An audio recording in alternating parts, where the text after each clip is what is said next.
নারায়ণগঞ্জ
জেলার সভাপতি সামনে যারা বসে আছে এই যে লাইনকে বসতে হবে সবাইকে বসেন।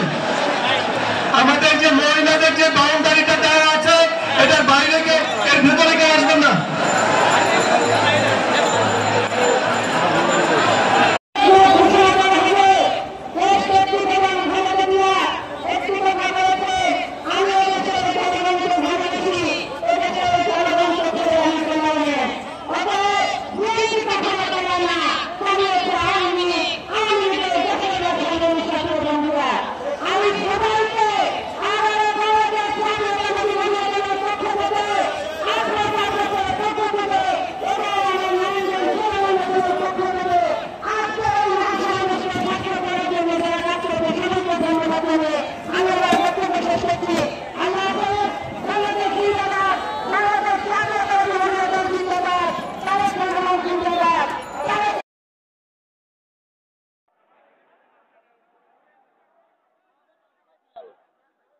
আমাদের উপস্থিত হয়েছেন নারায়ণগঞ্জ বাংলাদেশ জাতীয়তাবাদী দল নির্বাহী কমিটির অন্যতম সদস্য নারায়ণগঞ্জ জেলা বিএনপির সাবেক সভাপতি